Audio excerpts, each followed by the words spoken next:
Hello जी। अच्छा जी, I am glad कि मैंने ये रेसिपी बनाई। फर्स्ट टाइम ही बनाई है मैंने सिंगापुरियन राइस, लेकिन मुझे इतने ये पसंद आए हैं ना, मतलब कि steel the show kind of जो डिश होती है ना, ये वो है। एक टेबल पे 10 डिशेस पड़ी हुई हों और एक सिंगापुरियन राइस पड़े हुए हों तो मैं कहती हूँ कमाल ही है। बहुत मज़े की ये रेसिपी बनती है। और ये है कि मैंने ये प्रॉन्स मैंने अपनी तरफ से डाल दिए क्योंकि मेरे पास थोड़े से पड़े हुए थे, तो डलते नहीं है वैसे इसके अंदर। और दूसरा ये कि बहुत टेस्टी ये रेसिपी बन गई मेरे से, और ग्लैडली कि मैंने इसको रिकॉर्ड भी कर लिया, क्योंकि बास टाइम ऐसे होता है कि आप एक चीज़ बनाते हो तो फिर नेक्स्ट टाइम ना इंसान भूल जाता है कि उसमें इंग्रेडिएंट्स क्या क्या क्या ऐड किए थे। तो सबसे पहले आपने अपनी स्पेगेटी जो होती है उसको बॉईल कर लेना है। एक पैकेट पूरा मैंने लिया था 500 ग्राम्स का, उसको मैंने बॉईल कर लिया और ऑयल और नमक डाल के मैंने इसको बॉईल किया, और फिर जब स्ट्रेन किया तो उसके बाद भी मैंने इस पर ऑयल लगा के तो इनको अलग अलग कर लिया, क्योंकि आपको पता है जब ज़्यादा देर तक पड़ी रहती हैं तो फिर ये स्टिकी हो जाती हैं। तो ऑयल लगाना है बाद में और इसको एक साइड पे रख देना। फिर बाद में चॉपिंग की बारी आती है। सबसे ज़्यादा टाइम जो लगा था ना वो चॉपिंग में टाइम लगता है। गार्लिक चॉप कर लेना है। ग्रीन चिलीज़ आप देख रहे हैं, ये जो है ना ये ज़्यादा स्पाइसी नहीं है, ये बस इसकी खुशबू अच्छी है, ठीक है। तो आप देख लीजिएगा, अगर आपके पास अवेलेबल हो तो आप ये वाली इस्तेमाल कर लें, वरना कम क्वांटिटी में ग्रीन चिलीज़ ले लेनी है, दूसरी छोटी वाली। बेल पेपर्स मैंने लिए हैं, रेड वाली और ग्रीन वाली। और ग्रीन अनियन, वो जो हरा प्याज होता है, वो मैंने लिया था एक पूरा बंच, उसको फाइनली चॉप कर लिया। चिकन मैंने ले लिया बोनलेस, इस तरह लंबे लंबे स्ट्रिप्स मैंने इसके काट लिए। और फिर मैंने ले ली थी बंद गोभी, उसको भी मैंने हाफ बंद गोभी ली थी, उसको भी मैंने पतला पतला सा काट के स्लाइसेस में। तो फिर मैंने इन सब चीज़ों को साइड पे रख दिया, और उसके बाद फिर जो गार्लिक मैंने पील किया हुआ था उसको मैंने इस तरह चॉपर में डाल के चॉप कर लिया, बिल्कुल फाइनली चॉप था। अच्छा जी, तो सबसे पहले क्या करना है कि थोड़ा सा ऑयल ले लिया मैंने पैन में, और ये गार्लिक जो चॉप किया था इसके हमने ले लेने हैं 1 टीस्पून भर के, ठीक है। थोड़ा सा और 1.5 टीस्पून, काफ़ी फाइन चॉप किया हुआ मैंने, तो इसलिए मैं 1.5 टीस्पून डाल दूँ। ये बाकी का हम बाद में यूज़ करेंगे। ओके, अब इसको थोड़ा सा हमने पका लेना है, और इसमें ऐड कर देंगे, ठीक है, ये चिकन आपने डाल देना है।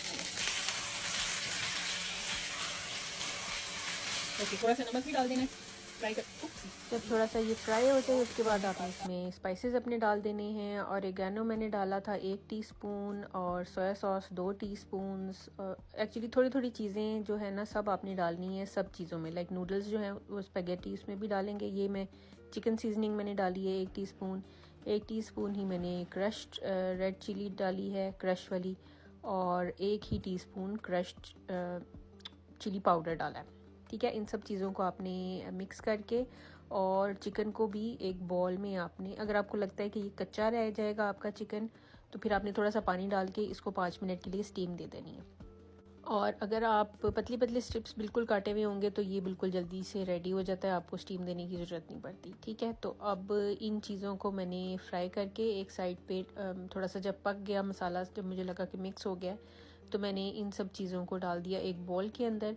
साथ ही मैंने इसी पैन के अंदर जो वेजिटेबल्स अपनी काट के रखी थी उनको भी सौते कर लेना है, और फिर उनको भी मैं इसी बॉल में डाल दूँगी। और साथ ही मेरे पास थोड़े से प्रॉन्स थे, वो भी मैंने इसी तरह थोड़े थोड़े स्पाइसेस सारे डाल के तो मैंने इनको सौते करके एक ही बॉल में डाल दिया था।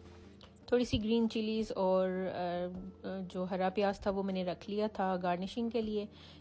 इन वेजिटेबल्स के अंदर भी थोड़ी सी सोया सॉस डालनी है, थोड़ा सा मैंने वो डाला था, चिकन सीजनिंग डाली थी। अगर आपके पास चिकन सीजनिंग नहीं हो तो आप क्या कर सकते हैं कि आप चिकन पाउडर भी ऐड कर सकते हैं, और नॉर के जो चिकन क्यूब्स होते हैं वो भी क्रश करके ऐड कर सकते हैं, ठीक है। फ्लेवर तो आपको पता है, आप अपनी मर्ज़ी के मुताबिक जैसा आप चाहें आप दे सकते हैं।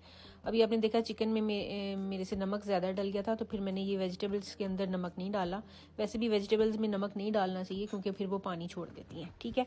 तो इनको सिर्फ 1 टेबलस्पून जो ऑयल था वो मैंने डाला था, उसमें मैंने इनको सौते करके, और आपने पीछे देखा जो बॉल पड़ा हुआ उसी के अंदर मैंने इन वेजिटेबल्स को भी ऐड कर दिया था।